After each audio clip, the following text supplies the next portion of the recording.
meu povo, minhas amigas, meus amigos, meu abração. Eu acredito que de todos esses que estão aí na política, na vida pública, ninguém quer mais bem vocês do que eu. Agora, como presidente do Brasil, não posso fazer distinções entre ninguém. Para mim, é a nação brasileira. Empregados, patrões, pretos, brancos, analfabetos, eruditos, enfim, toda essa divisão social, essa desagregação da nação que o PT fez aí, desde 83 para cá, para mim não existe. Nós somos o povo brasileiro de Deus. E eu, originariamente, não posso discriminar pessoas. Porque minha bisavó era uma negra, a bisa Filomena, angolana. Minha avó era índia Guarani, a vovó generosa. E o tronco é judeu. Judeu que voltou a genética natural com a minha mãe, que era judia espanhola, filha do avô Elias. Mas eu quero muito bem vocês. Tanto que hoje sou peão da turma. Primeira vez na história do Brasil que o povo está se autogovernando. Obra das Forças Armadas, que eu executei por missão a elas, encarregada a mim, na Assembleia Constituinte. Não botei a cara ali para o povo ver, porque eu estava introduzido nela. Só o Dr. Ulisses Guimarães, que sabia, ele que tinha feito o trato com a área militar. E eu sempre fui muito reservado. Não sei se era ética, não sei o que era, mas eu sempre preferi que a pessoa que eu assessorava estivesse em evidência total.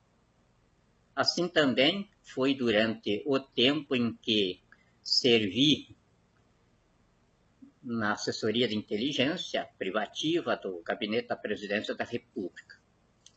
Era o presidente da República que tinha de ser bem informado e muito bem complementado em conhecimentos que ele precisava, tanto estratégicos quanto ordinários, e a gente então fazia isso. Eu vou recuperar o sistema. Vai ser tudo muito simplificado dentro do Brasil. A assessoria do Gabinete da Presidência da República vai voltar a ser aquela mesma. Eu vou extinguir a BIM, porque o Estado do país, o corpo de delito do país, que juridicamente a gente chama, está provando que a BIM ou esteve dormindo durante esses 15 anos, ou recebeu mais do que devia por fontes não lícitas, para não ver nada. Ou então, ela não vale o que custa. Mas eu tenho certeza que são grandes agentes. Eu vou aproveitar todos eles. Apenas eu vou querer que eles me expliquem esse fenômeno aí, de eles não terem visto o Lula roubando tanto, de eles não terem visto esse bando de ladrões que só roubava o país, inventando coisas, mas só para roubar. Então, isso eles vão ter de me explicar. Mas é assunto assim que a gente vai tratar entre eu e eles, mas não vou dispensar nenhum. Também a Polícia Militar. Polícia Militar são os anjos de guarda da sociedade. E como anjos de guarda, os policiais vão ser tratados e amados pela sociedade brasileira. Para isso, na restauração, ou seja, na implantação do governo colegiado da República que a Constituição estabelece na magistratura de Estado, o comando dos governadores vai ser apenas administrativo nas polícias militares. O comando delas, o comando estratégico, o comando operacional, vai estar ao encargo do Exército, porque elas são forças auxiliares do Exército. O salário dos policiais. Eu já falei aqui, no Brasil, o salário menor nos efetivos de segurança pública serão de R$18.000. E é claro que também terão o benefício moradia, como os políticos têm, terão subsídios para gastos emergenciais no desempenho da função e, enfim, nossos policiais receberão a remuneração do seu sacerdócio vocacional. Só que nós vamos criar, já está, a minha equipe está trabalhando nisso aí, nós vamos criar o regimento interno da segurança pública do país, e dentro dele o capítulo ou o livro que abrange a Polícia Militar estabelece quanto à corrupção, quanto à infiltração de vocações marginais na polícia, porque isso aí é inevitável em todas as organizações humanas, vai estar estabelecido ali a conservação do dogma da dignidade humana, que os nossos policiais têm de sustentar e têm de manter perante as nossas crianças, porque eles serão chamados de vez em quando nas escolas para as nossas crianças verem o modelo de adultos que elas têm de ser. Então, para preservar isso, que se resume em hombridade, honradez, caráter e lucidez, eu gostaria que os policiais que nos ouvirem guardem muito bem isso. Hombridade, honradez, caráter e lucidez são as qualidades que nós vamos exigir de nossos policiais, tanto da Polícia Federal, que está diretamente sob o meu comando pela Constituição, quanto das polícias militares, que também estão sob o meu comando, porque elas pertencem como forças auxiliares do Exército a essa minha cobertura constitucional. Artigo 84, inciso 13º, com o artigo 142 e o artigo 144, inciso ou parágrafo 6º da Constituição da República, que eu escrevi. Por isso sei ela de cor, porque além de ter escrito, o doutor Ulisses me castigava bastante por eu ser um tecnocrata, que ele teve de... Isso ele dizia de brincadeira, que na realidade ele não encarava assim. Mas ele dizia que não sabia que pecado que ele tinha feito na vida, porque quando ele imaginou que tinha chegado à liberdade e ao ponto de ser o responsável por ela, a vida colocou ao lado dele um tecnocrata e que ele tinha de engolir, porque esse tecnocrata realmente sabia o que escrevia dentro da Constituição da República. Esse tecnocrata sabia o que construía de instrumental para a civilização brasileira dentro do livrinho. Eu queria bem demais o Dr. Ulisses e tenho uma saudade danada dele. Foi ele que me apelidou de cordão umbilical, porque eu levava as informações do meu querido e saudoso comandante Golbery, que ele necessitava para fazer a oposição ao regime.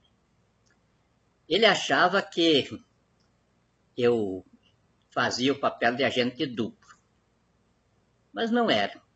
Era o jeito que o general Golbery administrava a situação política do momento. Porque não era uma ditadura, era uma democracia sem defeito. Mas os políticos chamavam a gente de tecnocratas e os militares de ditadores. E aí, o Golbery, um dos maiores estadistas que o Brasil já produziu, administrava a coisa assim. Então, eu fazia isso aí.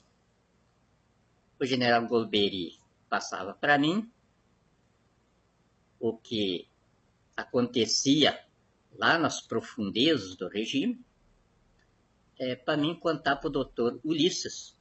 E aí o doutor Ulisses, então, tinha segurança para fazer a oposição ao regime.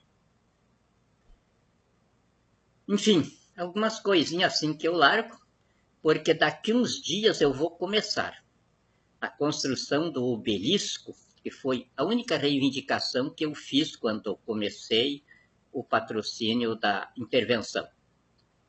Um obelisco ao doutor Ulisses, patrono do Estado Democrático de Direito.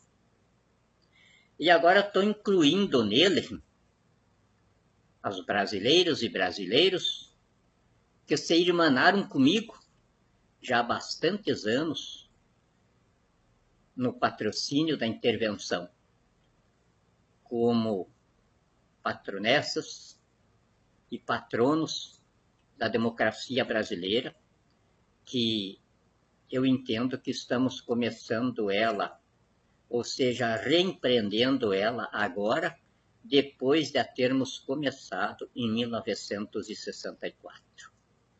Então, nesse obelisco ali, o doutor Ulisses vai estar bem lá em cima. Eu acredito que vai ter mais de 100 metros, ou talvez 100 metros, porque a intervenção que o povo implantou no dia 29 de dezembro de 2017 tem um projeto para 100 anos de duração. Eu acredito, então, que não é incoerente esse obelisco ter 100 metros de altura. Lá na pontinha está o Dr. Ulisses Guimarães, com a Constituição levantada, a homenagem que ele fez ao povo judeu, porque a nossa Constituição ela é originária da escola de Moisés, que foi a primeira a produzir a primeira Constituição do mundo que a dinâmica de civilização não conseguiu superar, que é os 10 Mandamentos. E a nossa Constituição também, hoje é usada como livro didático, em cursos de doutorados nas melhores universidades do mundo, sob o argumento dos docentes de que, depois dos 10 Mandamentos, é a Constituição mais profunda e mais abrangente que a inteligência humana produziu. É evidente que não é obra só nossa. Eu tive 3 considerados os monstros sagrados do constitucionalismo.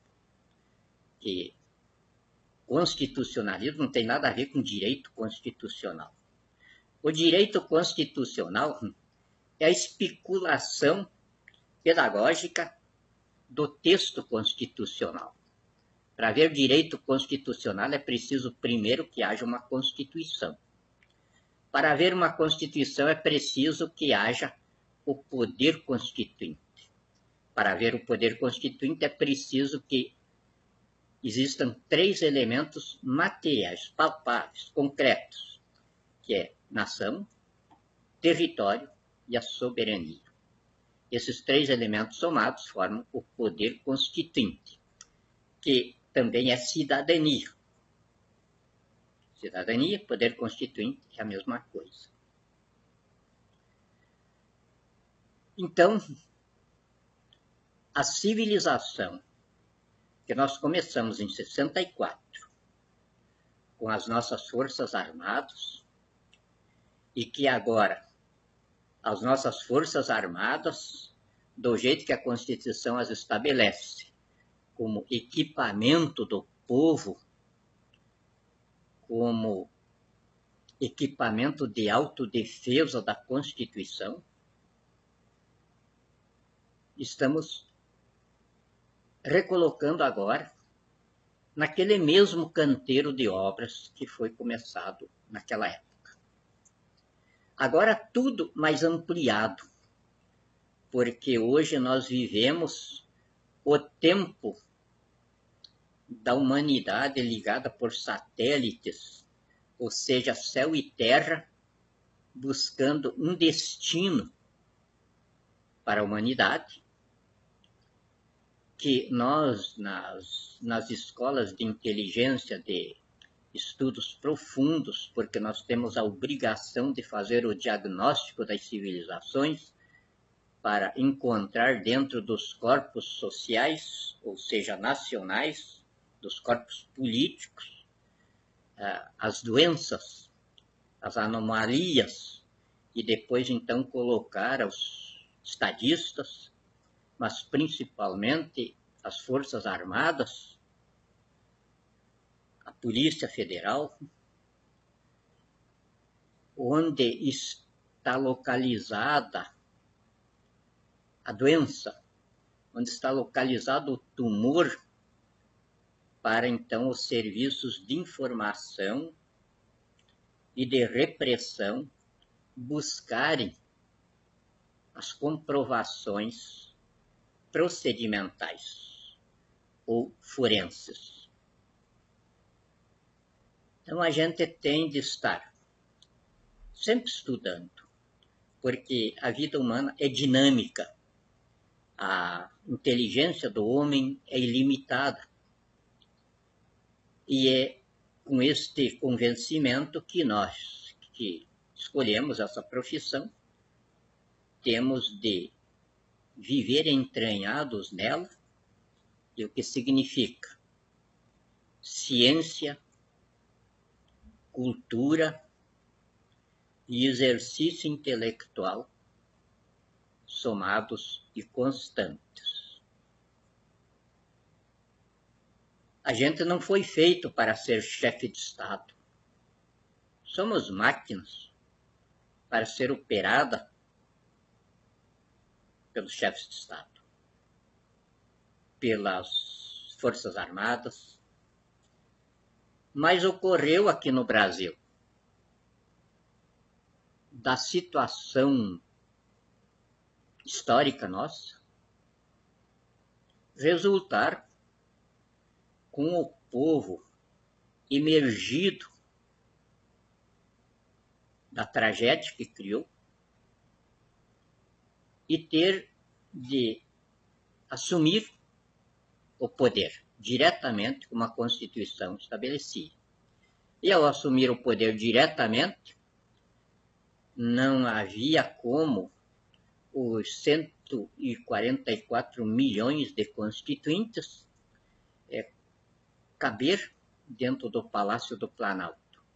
E então, no dia 29 de dezembro de 2017, o povo, depois de ter um mês antes contado para a Câmara dos Deputados e o Senado Federal, que estava encerrando o procedimento interventorial, que eles acompanharam desde o início e homologaram todos os atos,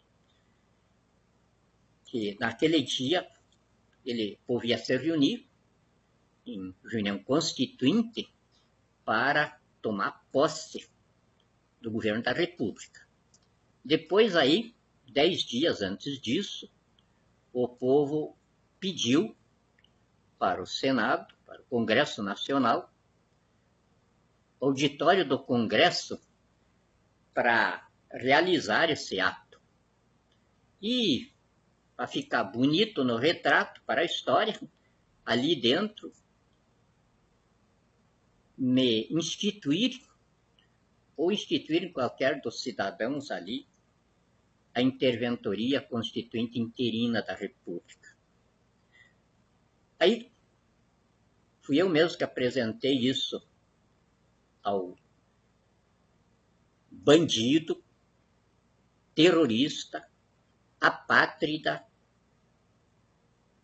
genocida, ladrão do país,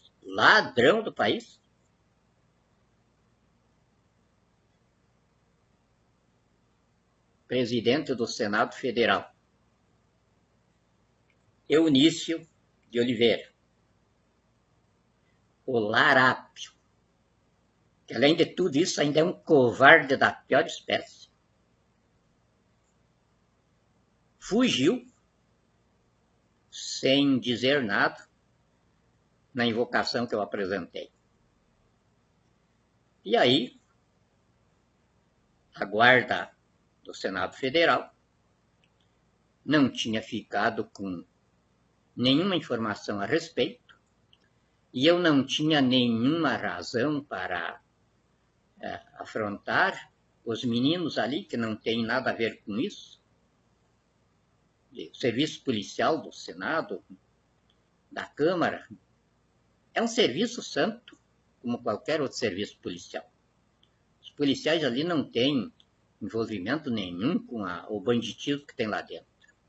Eles são obrigados a cumprir ordens. A polícia é para isso, por isso ela é hierárquica. O policial, ele, dentro da função dele, ele não existe. Existe a sua corporação. Existe a instituição da polícia. E aí, fui eu pessoalmente para o chefe da Polícia do Senado, dia 29, e ele me colocou isso. Doutor, não estamos sabendo absolutamente de nada. E ele estava de boa vontade comigo. Não, mas se você não está sabendo de nada, tudo bem, então. Aí o pessoal que estava junto com a gente, não era muitos, nos reunimos na Praça dos Três Poderes, e a ata eu já tinha levado escrito. Daí foi só o pessoal assinar a ata ali, e estava terminada a intervenção. Daquele momento em diante, aí se estabeleceu a fase de expediente no Palácio do Planalto, que é a sede do governo da União. Aí, eu notifiquei o malaco, bandido, terrorista, vagabundo, aposentado com 56 anos, com 26 mil reais por mês, sem nunca ter feito absolutamente nada para o progresso e o desenvolvimento do país. Michel Miguel Elias Temer Lulia, ladrão do país. 2 processos já em denúncia no Supremo Tribunal Federal. E um monte de outros seguros na Procuradoria-Geral da República. Mas assim mesmo, eu procurei despertar nele o bom senso. Porque a gente, quando tem inteligência, poder, riqueza,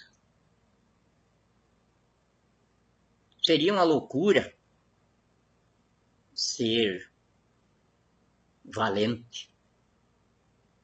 Seria uma loucura ser agressivo. Não se tem razão para isso. Porque de qualquer jeito que o inimigo se levantar em nossa frente, se levanta para perecer. A minha riqueza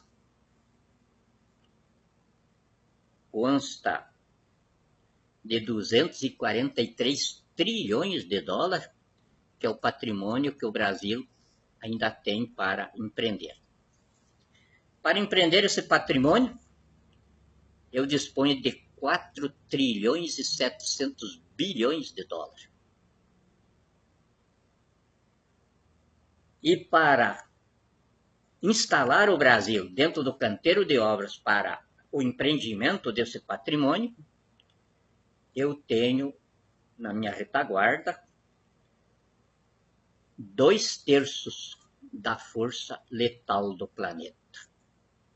Isto quer dizer que se eu tivesse de resolver pela força, eu teria condição das 48 vezes que a humanidade pode matar a Terra, eu poderia matar ela 30 vezes, sozinho. Dentro dessa força letal, é claro que estou com as Forças Armadas nossas, que é a 4ª maior força letal do planeta. E que eu, com muita humildade, mas com pulso de aço, absolutamente impessoal, sou o comandante supremo e autoridade suprema. E as Forças Armadas sabem que eu sou inflexível e por isso confiam em mim. E eu confio nelas. Confio tanto nelas que não tenho nenhum receio de fazer brincadeiras e de contar das nossas desavenças de caserna. Desavenças de casernas é lavagem de roupa suja em casa, é acertos entre pai e filhos, entre irmãos, para a gente no campo de batalha ser um único soldado. E esse único soldado, eu, como autoridade suprema, comandante supremo das Forças Armadas, tenho de personificar para o povo brasileiro, meu povo, e para o mundo. Então eu não tenho tempo de ter os discursos do Lula, da Dilma, de Michel Temer. O meu tempo não chega para mim ser a personificação das Forças Armadas brasileiras que eu comando. Agora,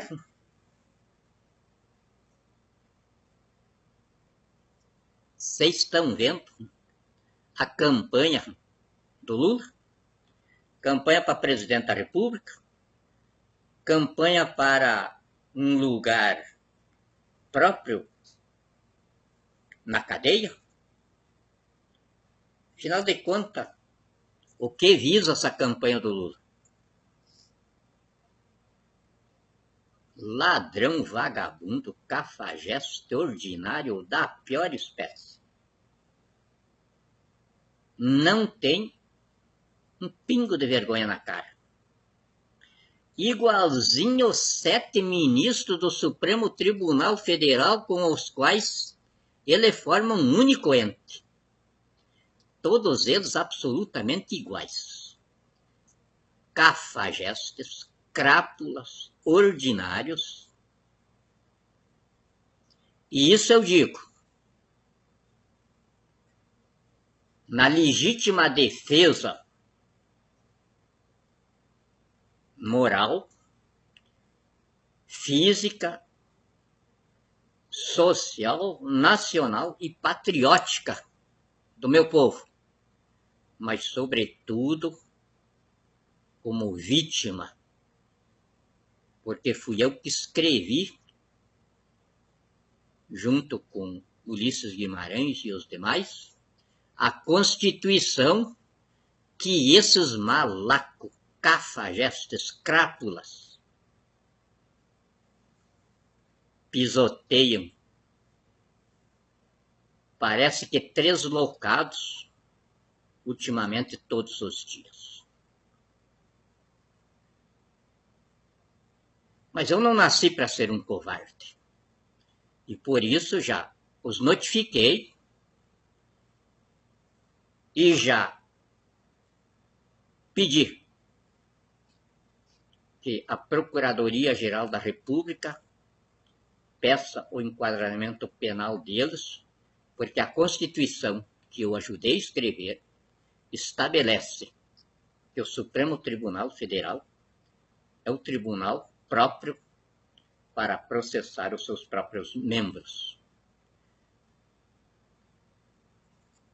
Porque esses 7 cafajestes, ladrões do país, terroristas, apátridas, genocidas responsáveis pelo extermínio de mais de 11 milhões de brasileiros, assassinados pelos tipos mais infames, mais diabólicos de miséria de todos os tipos. Esses elementos não podem ficar impunes. Eu, pessoalmente, quero recolhê-los para a Papuda, algemados juntos com Luiz Inácio Lula da Silva. O decreto de prisão do meliante já está com as forças encarregadas pela Constituição de executá-lo. Isso ficará para exemplo na história do Brasil, que jamais o povo brasileiro passará por outra situação igual a estas. De ter bandidos de todos os naipes, vagabundos de todos os tipos, crápulas de todas as espécies, mefíticos do jeito que uma humanidade decaída ao extremo poderia produzir. E caiu isso nas minhas mãos. Estrume, despencado das latrinas do inferno, que coube a mim devolvê-lo a elas. Não gosto da tarefa, mas também não a repugno, porque seria dizer para Deus que eu me sentiria muito importante acima da missão que Ele me deu para desempenhar. E eu não tenho condição diante disso. Pelo contrário, se Deus me colocou aqui para mim ser varredor de estrumes para as latrinas do inferno, eu estou muito feliz diante dele pela missão. Que, aliás, aprendi a fazer na época de internato. No coletivo, onde a gente dormia, nós tínhamos toda semana, era um de nós que limpava o banheiro. Então eu aprendi a fazer isso. Não é um serviço agradável, mas eu sei fazer. Coube a mim varrer para as latrinas do inferno o estrume que caiu de lá, aqui, e que aqui, nas partículas respectivas do sistema biológico solar, receberam o nome de Luiz Inácio Lula da Silva, Dilma Hanna Rousseff, Michel Miguel Elias Temer Lulia, e daí afora, Rodrigo Maia, Renan Calheiros, Eunice Oliveira, Gedel Vieira. Se eu fosse citar nomes aqui, ia ficar uns 3 meses só naquilo que a Polícia Federal já levantou. Por isso eu já andei olhando o estádio Mané Garrincha. Porque no ano passado, já a Polícia Federal disse que era humanamente impossível combater a corrupção do PT. Porque quando se chega a um foco, ele se espalha em vários outros. E eu sei que é isso mesmo.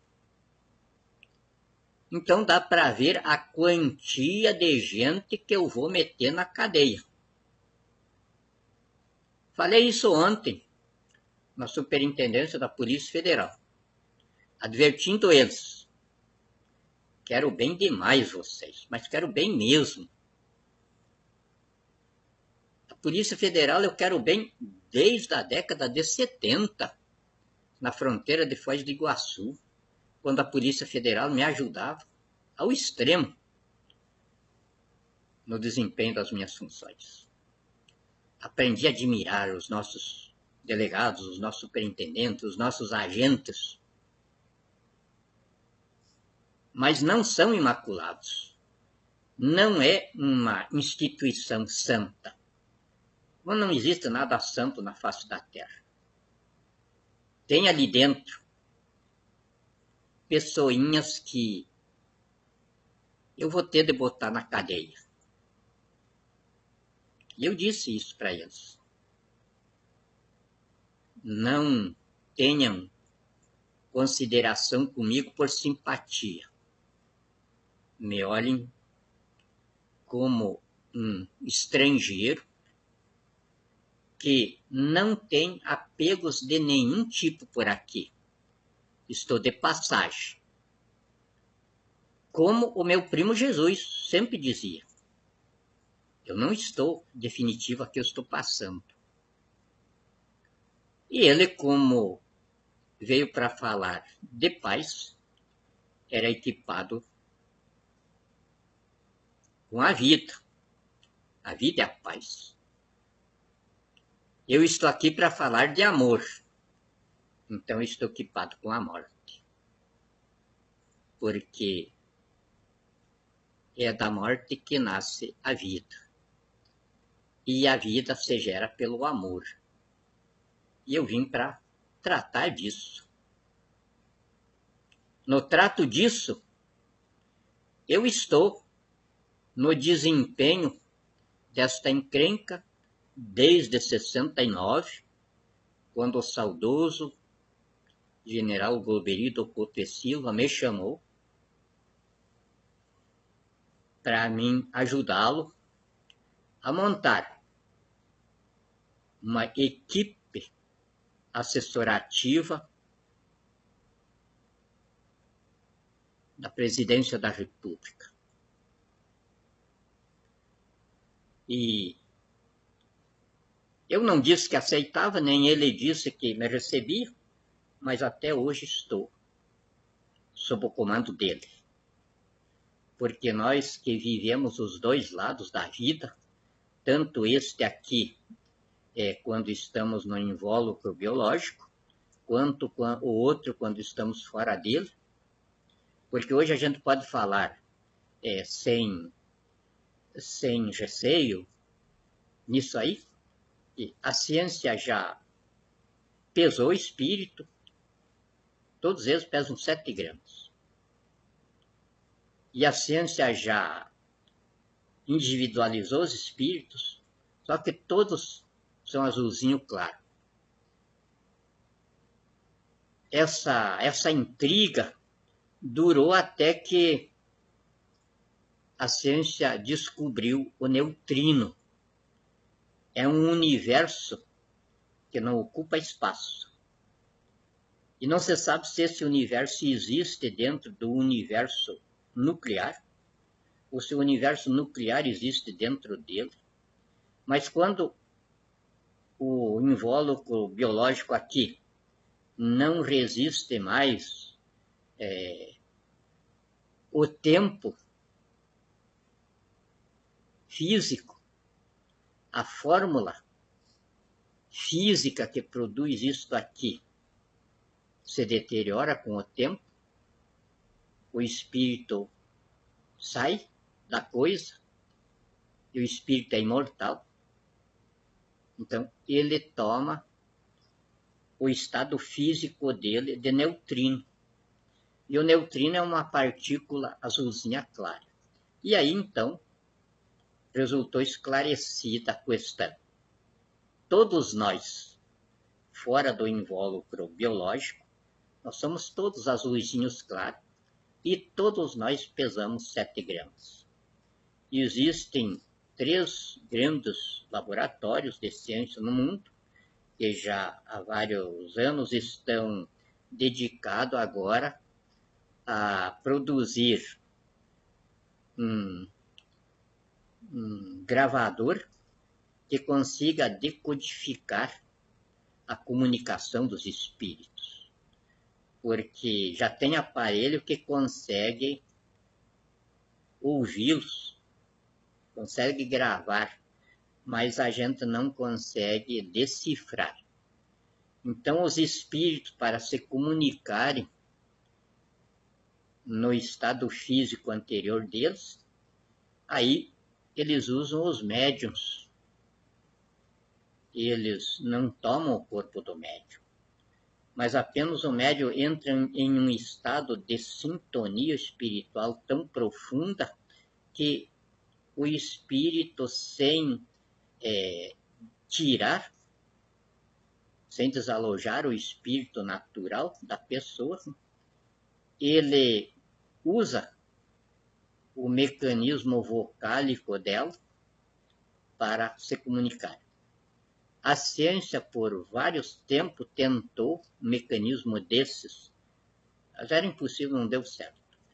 Então, agora estão tentando fazer um gravador. Eu não sei com que tipo de fidelidade aí para decodificar. Por quê?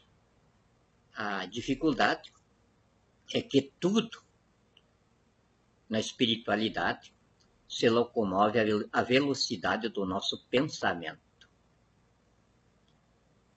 E o nosso mecanismo de audição, visão e fala está ajustado à nossa máquina biológica, que enquanto todo este equipamento que nos constitui se organiza para gerar uma construção vocálica, o espírito já deu centenas de voltas no planeta inteiro. E aí foi a dificuldade para fotografar o espírito, foi a dificuldade para pesar o espírito, mas já vencemos todas essas dificuldades. Vamos vencer a última agora. Aí não vai ter mais problema da intercomunicação de encarnados e desencarnados. Aí, as informações de Jesus, que até hoje só geram religiões, só geram explorações de fé, e se transformaram em formação de fortunas enormes, gigantescas, elas vão resultar esclarecidas. E aí eu vou ficar muito feliz, porque ou talvez nem fique feliz, porque eu já estou acostumado, mas não vão mais me chamar de louco.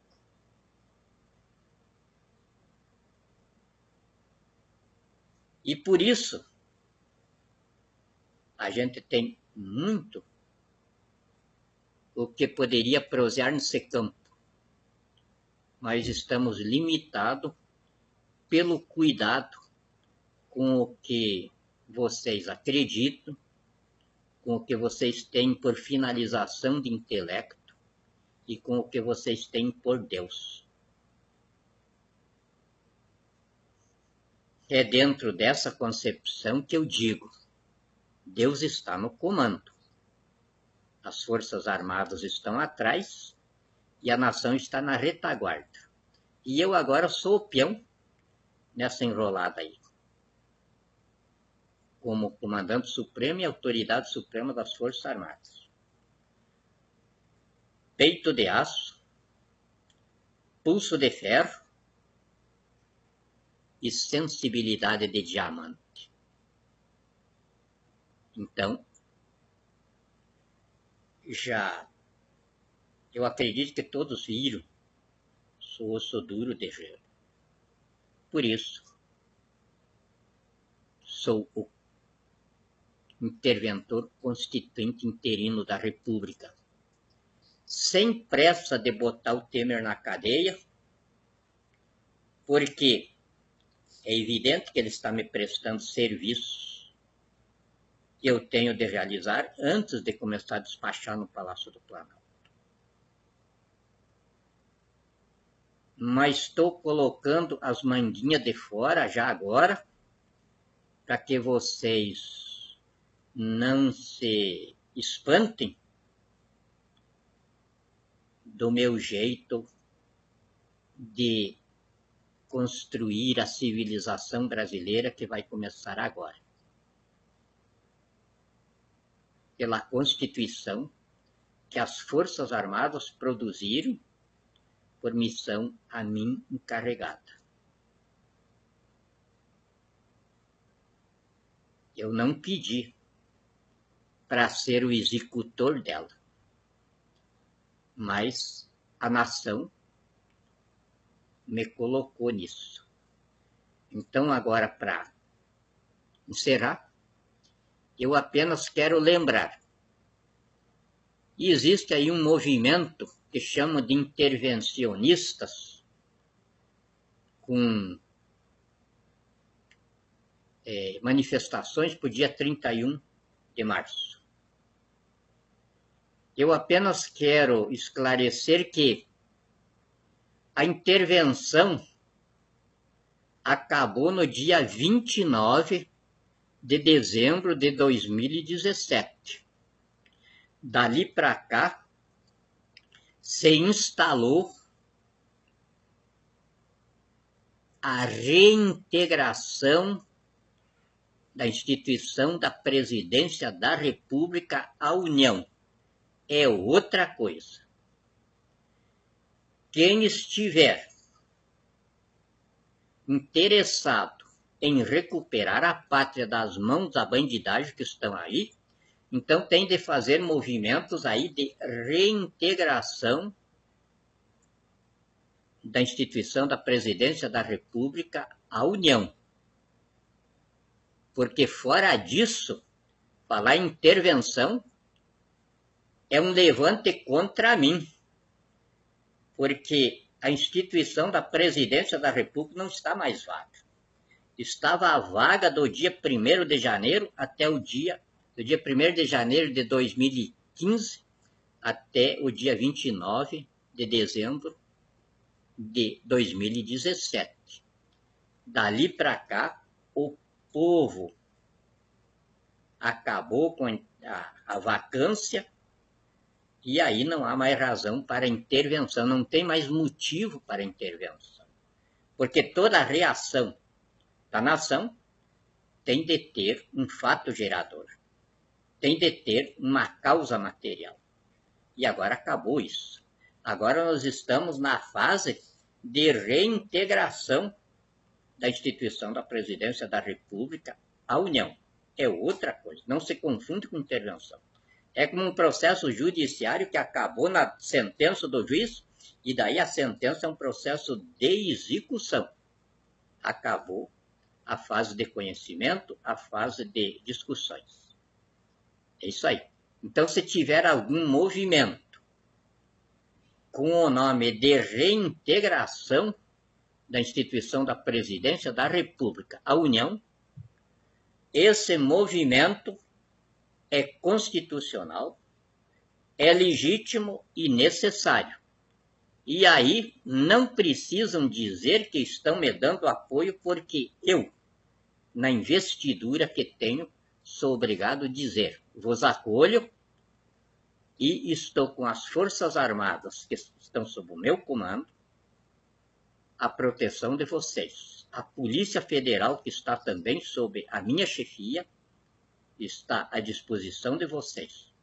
As polícias militares, que por serem forças auxiliares do Exército, também estão sob o meu comando, estão à disposição. Agora, com intervenção, saibam que todas essas forças estão contrárias a vocês. E eu não terei nenhum acanhamento em dizer para elas: entrem em ação, porque os grandes estádios que a bandidagem fizeram tem espaço para muita gente. São muito mais perniciosos para o desenvolvimento, o progresso e as necessidades do povo brasileiro. Essa picaretagem, essa malandragem, do que a própria bandidagem exposta no poder. E essa picaretagem, essa malandragem vai se acabar no Brasil. Agora, eu não gostaria que se acabasse nas reações vestibulares do governo da República que está começando agora. Isto não é um recado. Isto é a exposição clara da determinação que a minha investidura me obriga. Eu não vou tolerar nenhum tipo de baderna mais no país. As instituições vão funcionar. Esse tempo do povo não ter para quem peticionar, porque perante qualquer autoridade peticiona ao próprio bandido ou ao protetor dele, está se encerrando agora. E se está se encerrando agora, as instituições vão funcionar. O Estado Democrático de Direito vai funcionar. E aí não há mais necessidade de povo em manifestação fazendo badernos. Até porque não vão ter tempo para isso. Nós temos um canteiro de obras com a pátria gigante para construir. E todos estarão empenhados nisso, porque não vai mais haver Bolsa Família, não vai mais haver nenhum tipo de caridade de governo. Dentro do Brasil, a lei de economia será: com o suor do rosto terás o pão. A sociologia será: amarás o teu próximo como a ti mesmo. E os empreendimentos seguirão a lei de Deus. Sejas cultivador da terra. Isto quer dizer, a tua riqueza terá de sempre estar a serviço dos que precisam ficar ricos com você.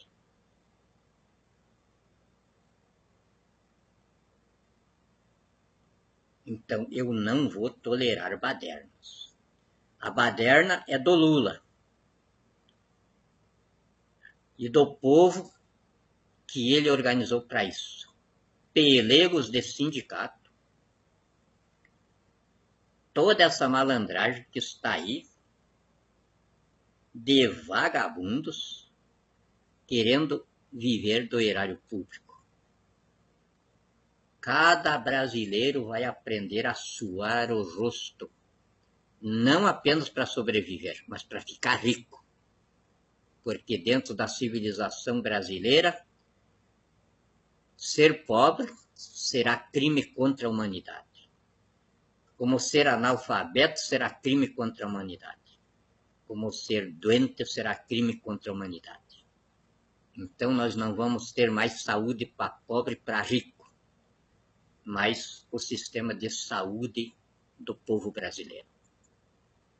Nós não vamos ter ensino para pobre e para rico, mas vamos ter o ensino para o povo brasileiro.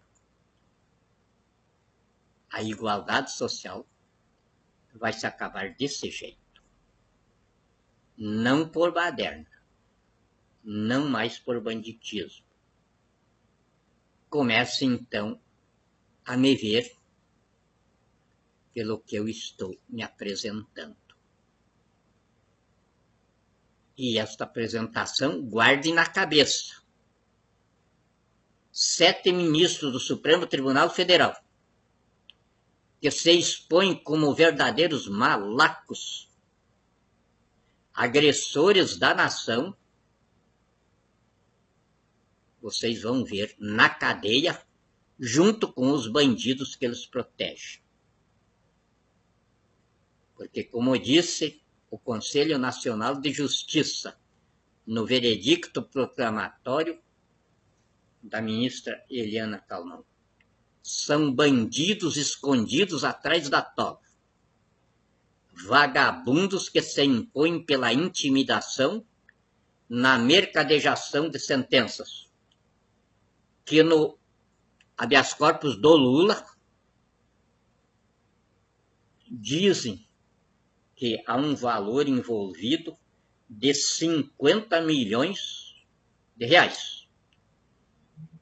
Os nossos serviços de inteligência estão levantando a procedência disso, ou não. Muito obrigado. Até amanhã, quando eu estarei aqui com outra prosa, porque como peão de vocês, eu sou obrigado todos os dias vos prestar conta. Deus vos abençoe e acredite, eu amo demais vocês.